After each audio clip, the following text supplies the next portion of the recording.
Welcome to a brief history of conspiracy. This week, do we have the power to take ET home?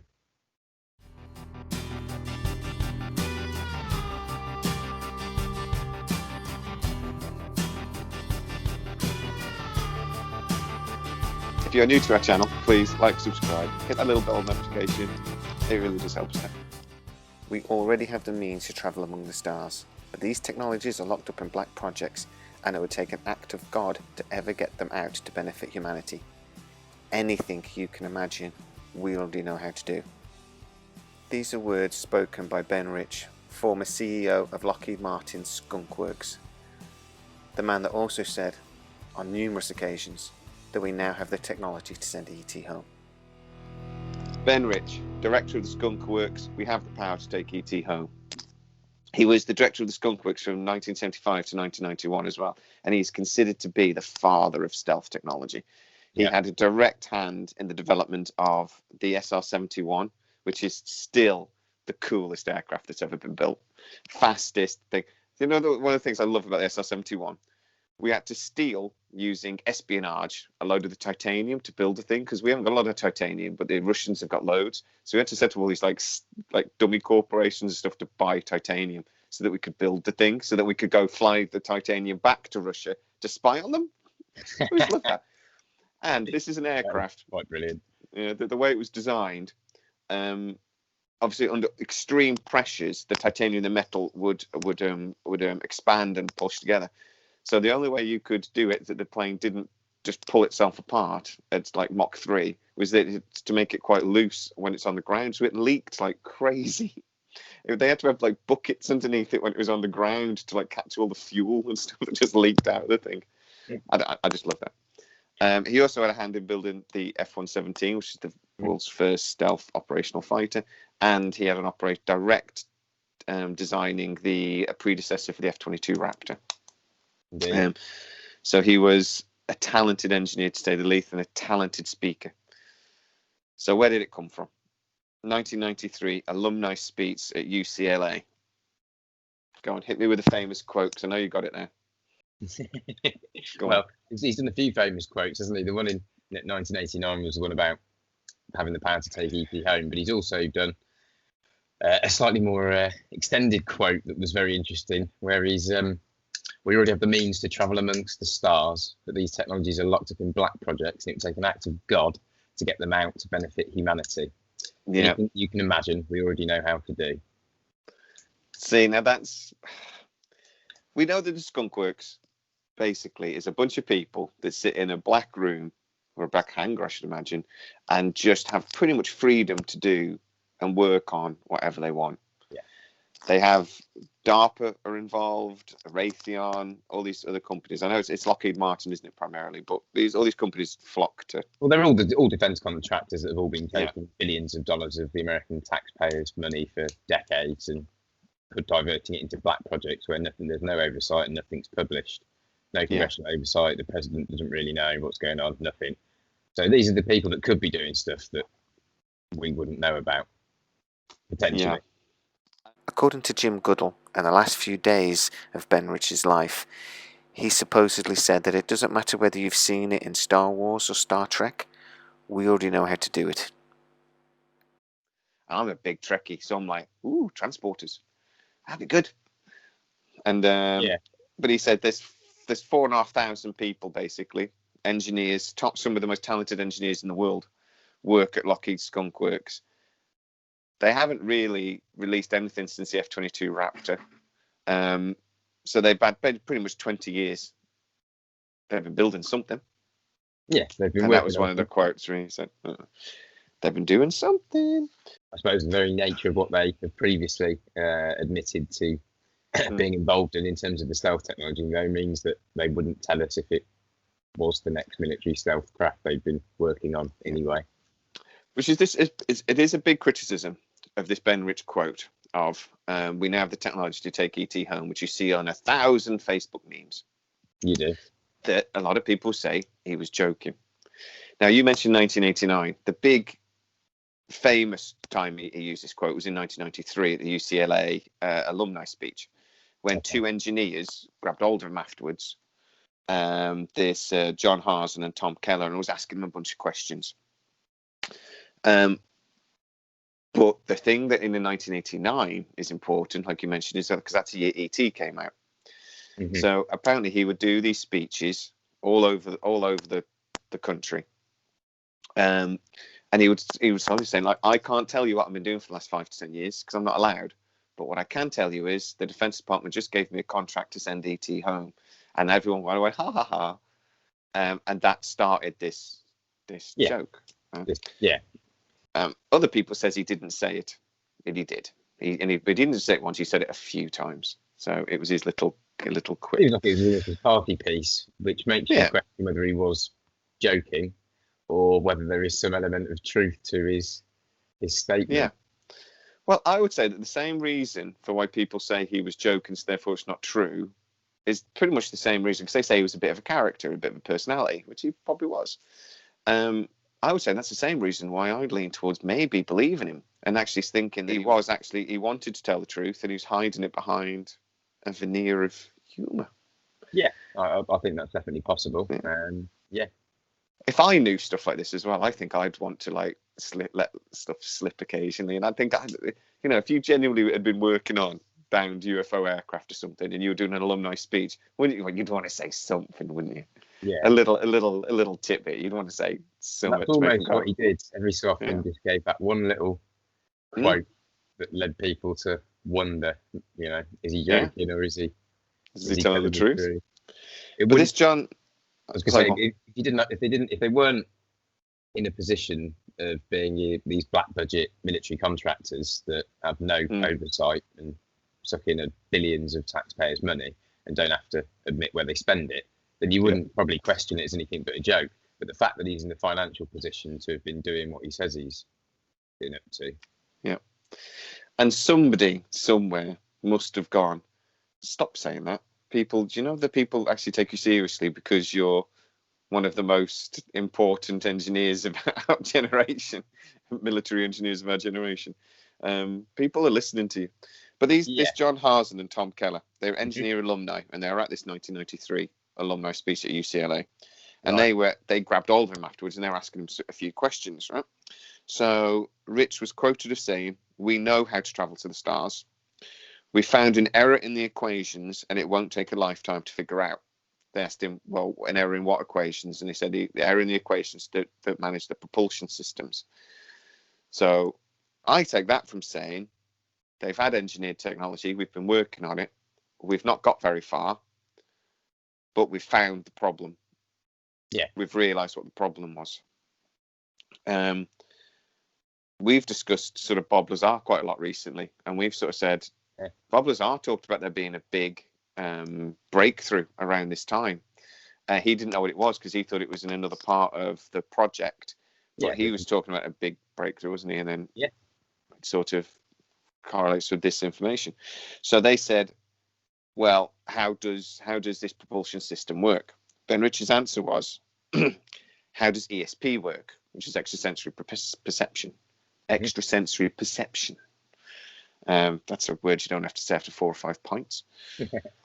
Harzen, apparently his answer was, all points in time and space are connected. And Rich said, that's how it works. Our physics is getting to a point where we're realizing that you don't necessarily have to go from point A to point B to get there. That there are ways of bypassing that. There are ways of bringing point B to you.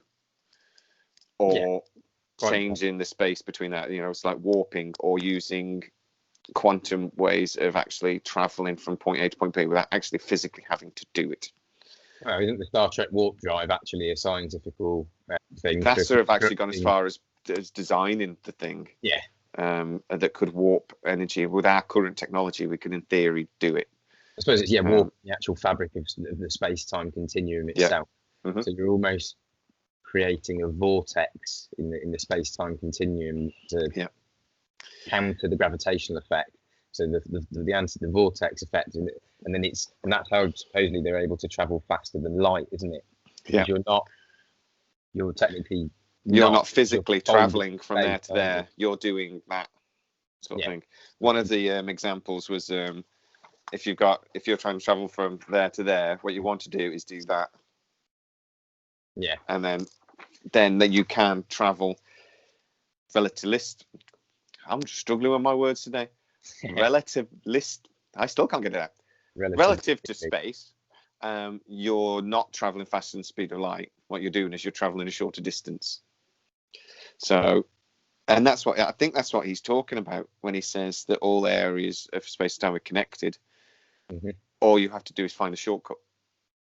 Yeah, I think that's kind of what he's perhaps hinting there. Yeah. Yeah. The other one was John Andrews, who's an engineer friend, and they shared a bunch of letters. He was asked. John Andrews is really interested in UFOs and things, so he was asking Ben what he thought. The quote was, "We have two types of UFO: the ones we build and the ones they build." So he was asked to have more information about that. And the one quote I don't quite understand, I don't know if you can decipher. Mm-hmm. Man-made UFOs are an unfunded opportunity.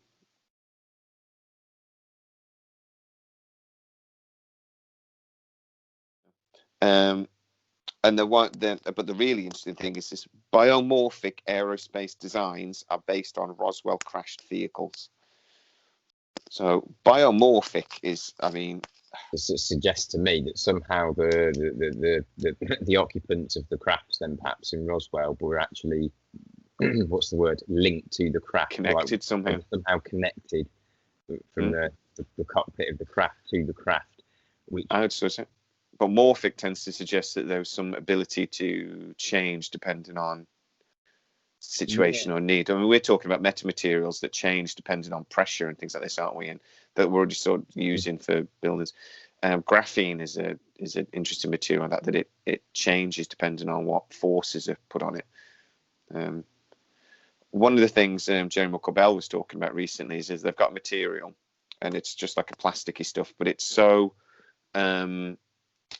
the energy travels through it so well that just the heat from your fingers when you hold it is enough that you can then push it through ice. That's an insane material if that's true. Look that up. Okay, a new type of plastic, right? Yeah. I don't know if it's plastic, but it's something. So if he's saying basically that Roswell, they did get something at Roswell. They've been attempting to reverse engineer it since the 50s, and it's took until the 90s to maybe start making some headway.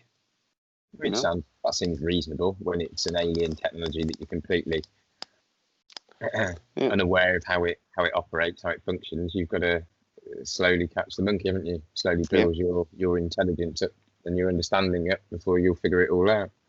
But I think that's an interesting point if you think about human intellectual evolution. Right?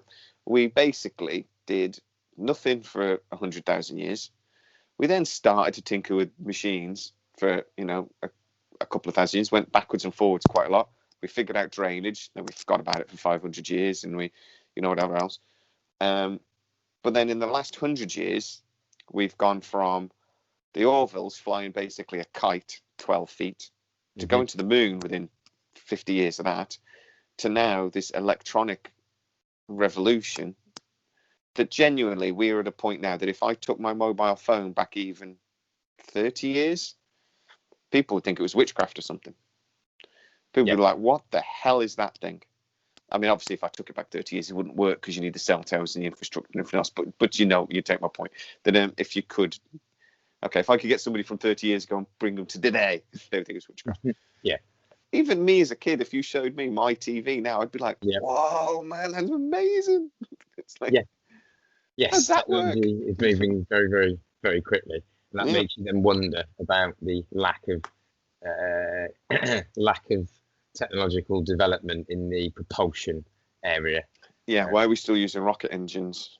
That we've talked about this before, but at the moment, the NASA is trying to build a heavy lift rocket for us to go back to the moon to go mine it. They've all of a sudden really determined to go mine the moon. Yeah. And one of the things with that is when they started to design it, because we've been using Russian rockets since the end of the shuttle disaster. We buy this. So what they did was they had to get one of those Russian rockets back out of storage to figure out how it worked. And that was one of the first things they did when trying to design the new heavy lift rocket. That just designs that our materials are better.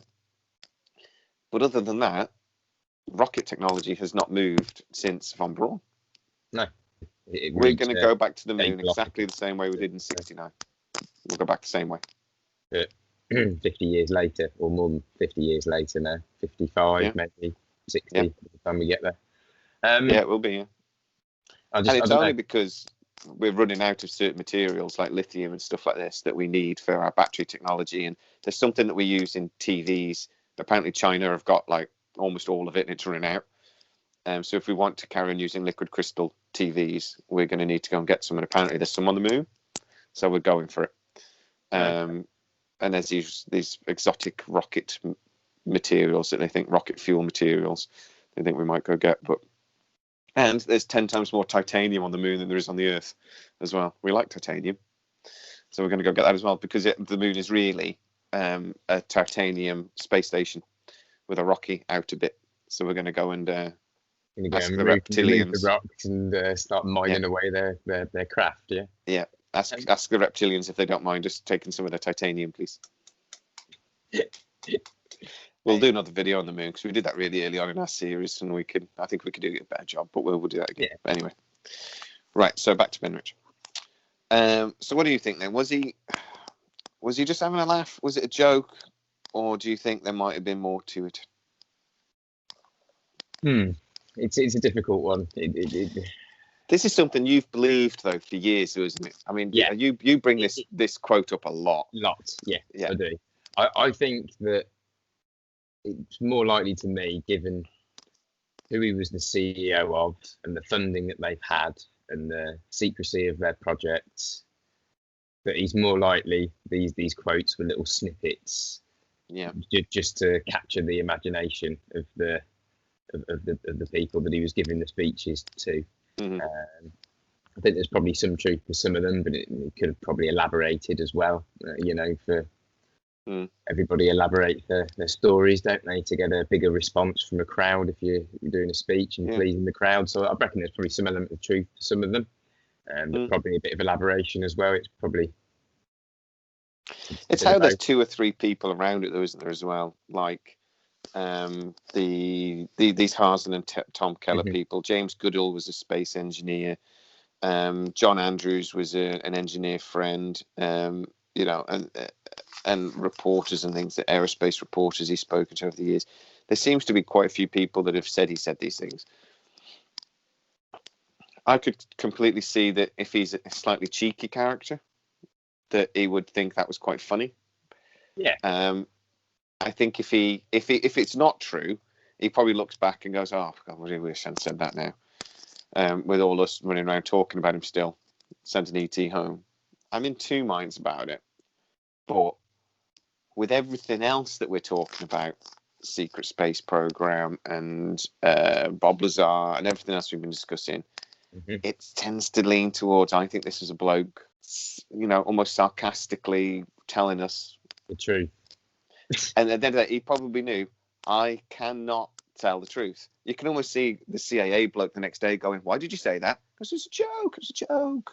Everyone laughed. It was a joke. Calm down.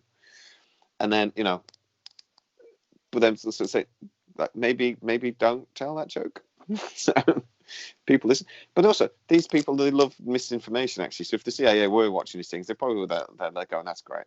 That's great. I was going to take that seriously." I was going to take that seriously. You've just done another layer of conspiracy and disinformation online, so it all gets hidden behind more disinformation. They're probably you're probably right to say we're probably loving it, because it just creates another layer of mystery, doesn't it? And on the doubt, that's one thing that does make me doubt it a little bit, though, is got to remember as well, this is a different time. So this is pre-internet when he was making these speeches and things. If he'd done this today, and then there'd have been 100 memes on Facebook the next day going, "He's proved it. He's telling us it's a fact," he might have then not said it again. No, I suppose his timing of when he made these comments prior to the digital revolution, I suppose, the revolution in the mid to late 90s. Yeah. Yeah. So that might be a factor. His timing probably saved him a lot of explaining. A lot of grief.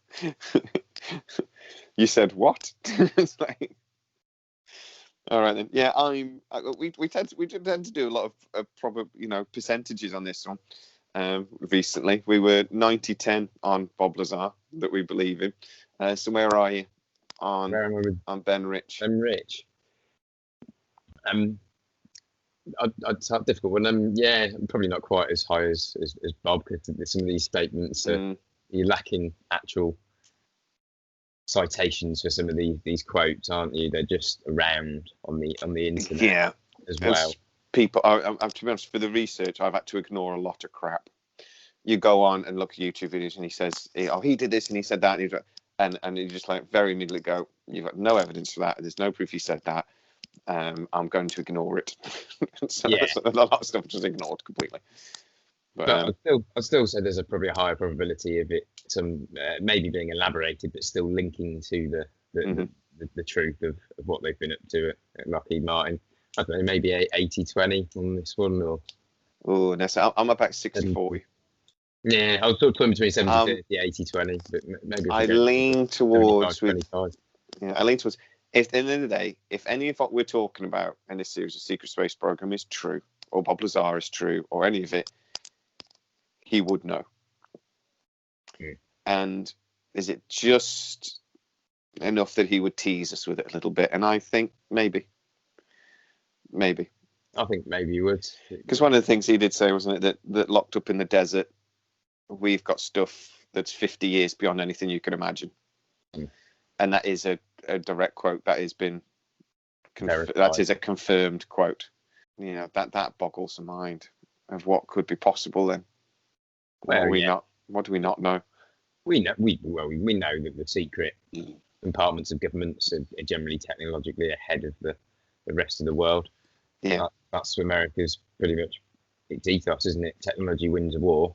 Yeah, and they always want the best tech, so they can always win the war. That's what they've been doing for the last 70 years, and their funding has been going exactly into that. Yeah, but there's been very little advancement in propulsion technology in that time. Well, I suspect there has been advancements, we're just unaware of them. I don't know where it is. When you think about the Department of Defense budget in America as well, you have to combine the budgets of the next 10 countries together to match the $732 billion America spends every year on defense. What the hell are they spending that much money on? And that sounds like a lot. It's even more when you remember one of those countries is China, and another one's Russia. We're fourth or third, I think, with our spending budget. Their Marine Corps is bigger and better funded than our entire military. Yeah. Thanks very much, and we're moving on to Secret Space Program. So even more about where this is going very shortly. There'll certainly be no lack of research for the Secret Space Program, will there? There's quite a number of individuals discussing and giving talks on this topic. Sifting through the nonsense for this is going to be a beaut though as well. There's a lot of nonsense we have to sift through, but let's go through it. All right, thanks so much. We'll see you next time. See you next time. Oh.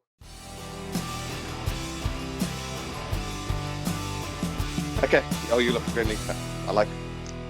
Ready. Ready. Well, kind of. Isn't it if you push that like that towards you, you're giving someone power over you. If you push it that way, you're trying to gain power over them, isn't it? There's lots of things with hand gestures. Why are you trying to dominate me? I don't know. I don't know. I'm just thinking that position, but then like if you lean that way, have you not ever watched these like political like figures when they do like handshakes and how they try and belittle each other with like body language? It's quite interesting. There's a lot of effort. Look at the Trump Hillary videos with him trying to stand over a corner thing and trying to dominate her. But I don't know why you're trying to dominate me. I mean, I like it. I just don't know why you're doing it. All right. This is weird. I'm going to play with a pen during this episode. Why? Look more intelligent. I'm going for sex appeal. To our average listeners. Okay. Yeah.